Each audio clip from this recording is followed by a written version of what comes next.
It's me Ashwathy from GTV. എല്ലാ എപ്പിസോഡുകളിലും വരുന്നത് പോലെ ഇത്തവണയും കലാരംഗത്തും ബിസിനസ് രംഗത്തും ഒക്കെ പ്രാവീണ്യം തെളിയിച്ചിട്ടുള്ള ഒരു അതുല്യ കലാകാരനുമായിട്ടാണ് ഇന്ന് നമ്മുടെ ഇന്റർവ്യൂ സ്റ്റാർട്ട് ചെയ്യാൻ പോകുന്നത്.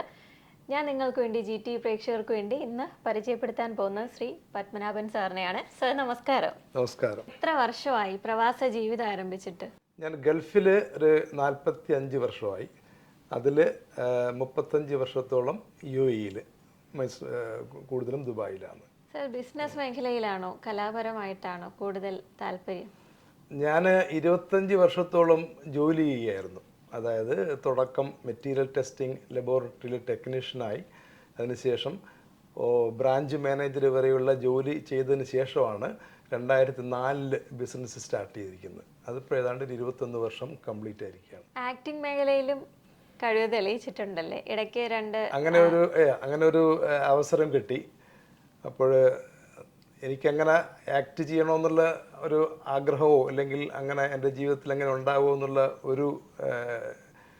ഒന്നും ഉണ്ടായിരുന്നില്ല. ഒരു വീണ് കിട്ടിയ അവസരം പോലെ അങ്ങനെ ഒരു ചാൻസ് കിട്ടിയതുകൊണ്ട് ഈ അടുത്തായിട്ട് 2 ഷോർട്ട് ഫിലിമിൽ നായക വേഷം ചെയ്യാനുണ്ടായി. അതെല്ലാവരും കണ്ടവരൊക്കെ നല്ല അഭിപ്രായമാണ് അതിനെപ്പറ്റി പറഞ്ഞിരിക്കുന്നത്. ഇനി തുടർന്ന് കൊണ്ടുപോകാൻ താല്പര്യമുണ്ടോ ആക്ടിംഗ് ഫീൽഡ്? അവസരങ്ങൾ കിട്ടിക്കഴിഞ്ഞാൽ തീർച്ചയായിട്ടും തുടരാനുള്ള ആഗ്രഹമുണ്ട്. ആൻഡ് ഒരു കാര്യം കൂടി പറയാനുള്ളത്, സാർ ഒരു ഗോൾഡൻ വിസ ഹോൾഡർ ആണല്ലേ? അതെ, ഗോൾഡൻ വിസ ഹോൾഡറാണ്. അതിപ്പോഴ് 3 വർഷമായി. ഇപ്പം സ്വാഭാവികമായിട്ടും എനിക്ക് കിട്ടിക്കഴിഞ്ഞാൽ ഫാമിലിക്കും വൈഫിനും മകൾക്കും ഗോൾഡൻ വിസയുണ്ട്. അപ്പോൾ ആൺകുട്ടികൾക്ക് 18 വയസ്സ് കഴിഞ്ഞ് കഴിഞ്ഞാൽ പിന്നെ അവർ ഇൻഡിപെൻഡൻ്റ് ആണ്. അതുകൊണ്ട് മകനില്ല. By the way wife Jayalalitha പത്മനാഭനാണ്. നമസ്കാരം. സാറിൻ്റെ മക്കളെ കുറിച്ച്? കുട്ടികൾ മൂത്താള് പങ്കജ് പത്മനാഭൻ. അവനാണിപ്പം നമ്മുടെ ലാബിൻ്റെ ബിസിനസ്സിൻ്റെ ടെക്നിക്കൽ സൈഡൊക്കെ നോക്കുന്നത്. ഇപ്പം മോനാണ്.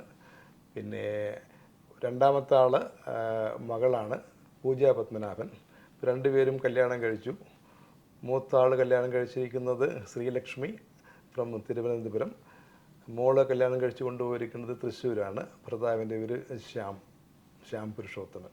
അച്ഛൻ്റെ ഈ കലയോടുള്ള താല്പര്യം ഇതിൽ തുടർന്ന് കൊണ്ടുപോകാൻ ആർക്കാണ് കൂടുതലൊരു ചാൻസ് കാണുന്നത്? അങ്ങോട്ടൊരു ചായ്വ് ആർക്കാണ്? കലയോട് മക്കൾ 2 പേരും നല്ല കല ഇഷ്ടപ്പെടുന്നവരാണ്. മോന് പാടും, പിന്നെ ഗിറ്റാർ വായിക്കും, കീബോർഡ് പഠിച്ചിട്ടുണ്ട്. അപ്പോൾ മകളാണെങ്കിൽ നന്നായിട്ട് ഡാൻസ് ചെയ്യും. അത് ആശാ ശരത് ടീച്ചർ, അതേപോലെ ജിഷ ടീച്ചർ എന്നിവരുടെയൊക്കെ അവൾ കുറേ കാലമായിട്ട് പഠിച്ചുകൊണ്ടിരിക്കുകയാണ്. പ്രത്യേകിച്ച് മോഹിനിയാട്ടമാണ് അവൾ സ്പെഷ്യലൈസ്ഡായിട്ട് താല്പര്യപ്പെട്ട് പഠിക്കുന്നത്. ഇന്നും അവൾക്കൊരു പ്രോഗ്രാം ഉണ്ട്. ഇന്ന് ലാസ്യകല എന്ന് പറഞ്ഞിട്ട് അജ്മാൻ കൾച്ചർ സെൻറ്ററിൽ വെച്ചിട്ട് ഒരു പ്രോഗ്രാമുണ്ട്. അപ്പോൾ അതിൻ്റെ പ്രിപ്പറേഷനെല്ലാം അവർ 2 കൂട്ടിലും കലയോട് താല്പര്യമുള്ളവർ തന്നെയാണ്. 44 വർഷത്തെ പ്രവാസ ജീവിതത്തിനിടയ്ക്ക് ഭാര്യയുടെയും കുടുംബത്തിൻ്റെ ഒരു സപ്പോർട്ട് എങ്ങനെയാണ് സാറിനെ എഫക്റ്റ് ചെയ്തിട്ടുള്ളത് അല്ലെങ്കിൽ ഹെൽപ്പ് ചെയ്തിട്ടുള്ളത്? തീർച്ചയായിട്ടും കുടുംബത്തിൻ്റെ സപ്പോർട്ടില്ലാതെ ഒന്നും നമുക്ക് മുന്നോട്ട് കൊണ്ടുപോകാൻ പറ്റില്ല. പ്രത്യേകിച്ചും ഞാൻ 2001 ജോലി വിട്ട ഒരു സമയമുണ്ടായിരുന്നു. അപ്പോൾ ആ സമയത്ത് കുടുംബത്തിൻ്റെ വലിയ ഒരു സപ്പോർട്ട് എനിക്ക് മോറലി ഉണ്ടായിട്ടുണ്ട്. അപ്പോൾ അത് കഴിഞ്ഞാണ് ആ ഒരു സപ്പോർട്ടിൻ്റെ പിൻബലത്തിലാണ് ഒരു ബിസിനസ് സ്റ്റാർട്ട് ചെയ്യുന്നത്, ഒരു ചെറിയൊരു ട്രേഡിംഗ് ബിസിനസ്. അപ്പോൾ അതൊരു ഫാമിലി ബിസിനസ് പോലെ ഞങ്ങൾ കുടുംബം എല്ലാവരും കൂടെ അത് കൊണ്ടു നടക്കുമായിരുന്നു. അപ്പോൾ ആ സമയത്തൊക്കെ വളരെ നല്ല രീതിയിൽ കുടുംബത്തിൻ്റെ സപ്പോർട്ട് ഉണ്ടായിട്ടുണ്ട്. ഇന്നും അതേപോലെ ആ സപ്പോർട്ട് തുടരുന്നുമുണ്ട്. അപ്കമിംഗ് ആയിട്ട് വരുന്ന ബിസിനസ്സിലേക്ക് താല്പര്യം പ്രകടിപ്പിച്ചു വരുന്ന യുവതലമുറയോട് സാറിന് എന്താണ് നിർദ്ദേശിക്കാനുള്ളത്? തീർച്ചയായിട്ടും ദുബായിയെ സംബന്ധിച്ച് ബിസിനസ്സിന് വളരെ സ്കോപ്പുള്ള ഒരു സ്ഥലമാണ്. ബിസിനസ് ചെയ്യാൻ വേണ്ടിയിട്ടുള്ള എല്ലാ സൗകര്യങ്ങളും എടുത്ത് ഗവൺമെൻറ് ചെയ്തു തരുന്നുണ്ട്. അപ്പോൾ ഇവിടെ ബിസിനസ് ചെയ്യാൻ വേണ്ടിയിട്ട് എല്ലാവരോടും ഞാൻ റെക്കമെൻഡ് ചെയ്യുകയാണ്. എല്ലാവിധ സൗകര്യങ്ങളും നിങ്ങൾക്ക് കിട്ടിക്കൊണ്ട് ബിസിനസ് നല്ല രീതിയിൽ കൊണ്ടുപോകാൻ പറ്റും. നമ്മുടെ നാട്ടിലുള്ള പോലുള്ള ബുദ്ധിമുട്ടുകളോ അല്ലെങ്കിൽ സമരങ്ങളോ അല്ലെങ്കിൽ അങ്ങനെയുള്ള ഒരു കാര്യങ്ങളും ഇവിടെ ഇല്ല. നല്ല രീതിയിൽ ബിസിനസ് കൊണ്ടുപോകാൻ പറ്റും. അതുകൊണ്ട് ബിസിനസ് തുടരാൻ ആഗ്രഹിക്കുന്നവർ തീർച്ചയായിട്ടും UAE one of the best place in the world. Ma'am, 44 വർഷത്തെ പ്രവാസ ജീവിതം എന്ന് പറഞ്ഞു.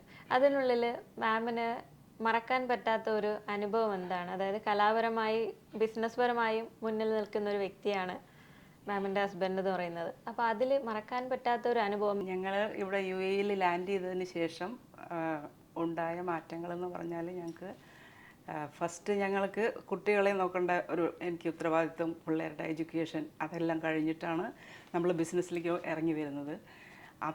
അവിടെയും ഞാൻ ബിസിനസ്സിൽ കുട്ടികൾ ഇൻഡിപെൻഡൻ്റ് ആയതിനു ശേഷം ഞാൻ ബിസിനസ്സിൽ ജോയിൻ ചെയ്തു. പിന്നെ മാക്സിമം അവിടുന്ന് കുറേ കാര്യങ്ങൾ എനിക്ക് പഠിക്കാൻ പറ്റി. ഇപ്പോഴും ജോലി ചെയ്തുകൊണ്ടിരിക്കുന്നുണ്ട്. അതിൻ്റെ ഇടയിൽ ഒരു ടൈം പാസ് എന്നുള്ള രീതിയിലാണ് കലയിലോട്ട് നീങ്ങിയത്. ഒരു റിലാക്സേഷൻ, അതിന് ഉപരി ഭയങ്കര ഒരു മ്യൂസിക് എന്താ പറയുക അഡിക്ഷനാണ് ശരിക്കും പറഞ്ഞാൽ. കല്യാണ സമയത്ത് തന്നെ ഞാൻ അതിശയിച്ചു പോയിട്ടുണ്ട്. ഇവിടെ വന്നിട്ടാണ് ശരിക്കും പഠിക്കാനുള്ള ഒരു ചാൻസ് കിട്ടിയത്. ക്ലാസിക്കൽ സംഗീതം ഭയങ്കര ഇഷ്ടമുള്ളതുകൊണ്ട് അത് പഠിക്കാനൊരു ചാൻസ് കിട്ടി.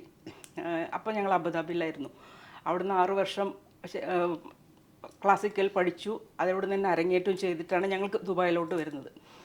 അതിനുശേഷം പിന്നെ കുട്ടികളൊക്കെ പഠിത്തത്തിൻ്റെ ഇടയിൽ അച്ഛൻ ചെയ്യേണ്ടത് ചെയ്യും, ജോലിക്ക് പോവും. അങ്ങനെ ഒരു ഇതിൽ പോകണം. ഞാൻ പിള്ളേരുടെ കൂടെ പഠിത്തമായിട്ട് ഞാനുണ്ടായിരുന്നു. പിന്നീട് ജോലിക്ക് കയറി. അങ്ങനെ കുട്ടികൾ ഡിഗ്രിയൊക്കെ നാട്ടിലായിരുന്നു. NIT ട്രിച്ചിയിൽ ചെയ്തു. അത് കഴിഞ്ഞിട്ട് പിള്ളേർ നമ്മളുടെ കമ്പനിയിലേക്ക് ജോയിൻ ചെയ്തു. അങ്ങനെ അപ്പം ഞാനും അവിടെ ഉണ്ട്. അങ്ങനെ തുടർന്ന് പോന്നു. അതിൻ്റെ ഇടയിൽ പാട്ടുകളുടെ കീർത്തനങ്ങളൊക്കെ കുറേ പഠിച്ചു. പിന്നെ സ്വന്തം ചെയ്യാമെന്നുള്ളൊരു ഘട്ടത്തിലെത്തി. കച്ചേരി ചെയ്യാനായി സ്റ്റേജിൽ കയറി ഗാനമേളകളിലൊക്കെ പെർഫോം ചെയ്യാൻ തുടങ്ങി. അങ്ങനെ അതിൻ്റെ കൂട്ടത്തിലാണ് ഒരു ആക്ടിങ്ങിൻ്റെ ചാൻസ് വരുന്നു. പിന്നെ അതിലോട്ട് തിരിയാനൊരു ടെൻഡൻസിയും കൂടെ ആയി. അതിനൊരു ചാൻസ് കിട്ടിയപ്പോൾ കളഞ്ഞില്ല. അത് എന്താ പറയുക, വളരെ നല്ല രീതിയിൽ തന്നെ പെർഫോം ചെയ്തു. പാലനം എന്നുള്ളതായിരുന്നു ആദ്യത്തെ ഷോർട്ട് ഫിലിം.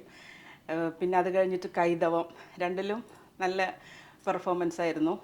കൈതവം നമ്മളുടെ ഓഫീസിൽ വെച്ചിട്ട് തന്നെയായിരുന്നു ഷൂട്ടിങ്ങൊക്കെ. അപ്പോൾ അതിൻ്റെ ഇടയിൽ എനിക്കും ഒന്ന് മുഖം കാണിക്കാനൊരു അവസരം കിട്ടി. അപ്പോൾ എല്ലാം കൊണ്ടും വളരെ നല്ല രീതിയിൽ പെർഫോം ചെയ്യാനും എല്ലാ സപ്പോർട്ടും കൊടുത്തിട്ട് എനിക്ക് കൂടെ പോകാനും ഇപ്പോഴും കഴിയുന്നുണ്ട്. അതിൻ്റെ എല്ലാ എന്താ പറയുക, ദൈവത്തിനോട് നന്ദി പറയണു. അതുപോലെ UAE ഗവൺമെൻറ്റിനോട് നന്ദി പറയണം, ഇതിനുള്ളൊരു അവസരം, പ്ലാറ്റ്ഫോം അവിടെ കിട്ടിയതിന്. അത്രയും സ്വാതന്ത്ര്യത്തോടു കൂടി നമുക്ക് ജീവിക്കാൻ പറ്റുന്നു ഇവിടെ. ജസ്റ്റ് ഒരു ഹെവൻ ലൈക്ക് പ്ലേസ് ആണ് ഇവിടെ. സർ, സംഗീതത്തെ ഒരുപാട് ഇഷ്ടപ്പെടുന്ന, അല്ലെങ്കിൽ സാറിൻ്റെ കഴിവുകളെ, ആ കലയെ അംഗീകരിക്കുന്ന, സപ്പോർട്ട് ചെയ്യുന്ന ഒരു സഹധർമ്മിണിയെ തന്നെയാണ് സാറിന് കിട്ടിയിട്ടുള്ളത്.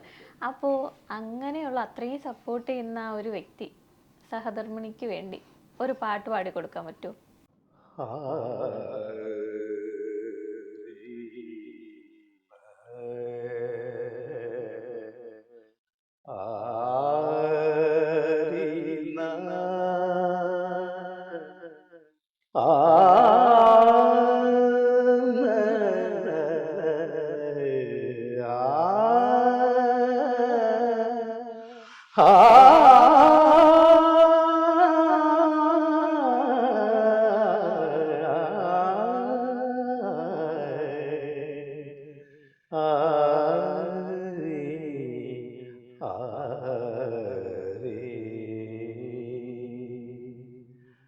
പ്രമദവനം വീണ്ടും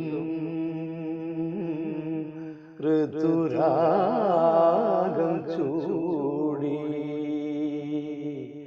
പ്രമദവനം വീണ്ടും ഋതുരാഗം ചൂടി. ശുഭസായാഹ്നം പോലെ, ശുഭസായാഹ്നം പോലെ, തെളിദീപം കളിനിഴലിൽ കൈക്കുമ്പിൽ നിറയുമ്പോൾ എൻ പ്രമദവനം വീണ്ടും ഋതുരാഗം ചൂടി. സർ, ഇത്രയും നല്ലൊരു ഗായകനാണല്ലോ. അപ്പോൾ ഇന്നത്തെ കാലത്ത് ഏറ്റവും പ്രസക്തിയുള്ള ഒരു ചോദ്യമാണ് ഞാൻ ചോദിക്കാൻ പോകുന്നത്. പഴയകാല പാട്ടുകാരെക്കുറിച്ചും ഗായകരെക്കുറിച്ചും ഇപ്പോൾ വരുന്ന യുവതലമുറയിലെ ഗായകരെക്കുറിച്ചും ഉള്ള ഒരു അഭിപ്രായം എന്താണ് സാറിന് പറയാനുള്ളത്? പഴയ തലമുറയിലെ പാട്ട്, പുതിയ തലമുറയിലെ പാട്ട് എന്നൊന്നില്ല. പാട്ട് എപ്പോഴും അത് ആ പാട്ട് തന്നെയാണ്. പിന്നെ കാലഘട്ടത്തിൻ്റെ മാറ്റത്തിനനുസരിച്ചിട്ട് പാട്ടും മാറുന്നുണ്ട്.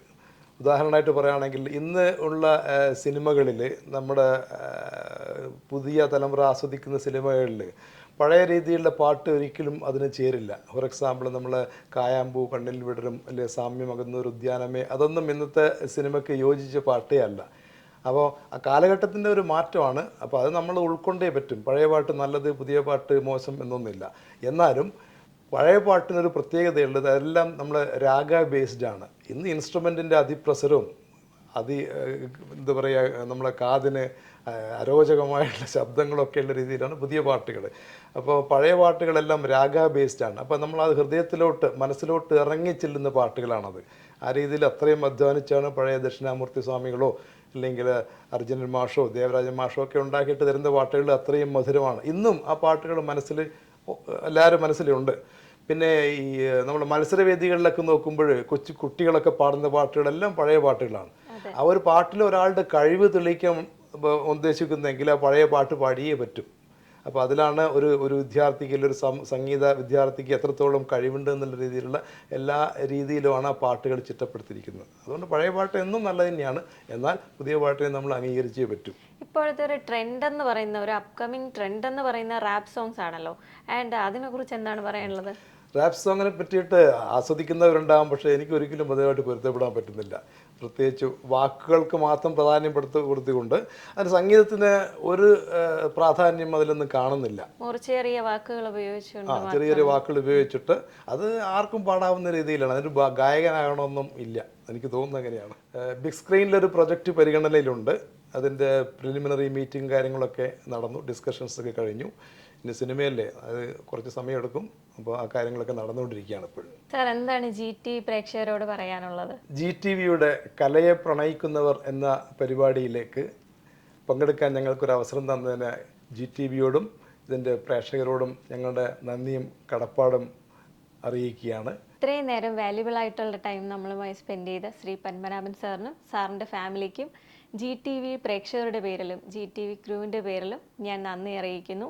ഇനിയും ഒരുപാട് ഉയരങ്ങളിൽ എത്താൻ സാധിക്കട്ടെ എന്നുള്ള പ്രാർത്ഥനയിൽ it's me Ashwathy signing off from GTV. Thank U.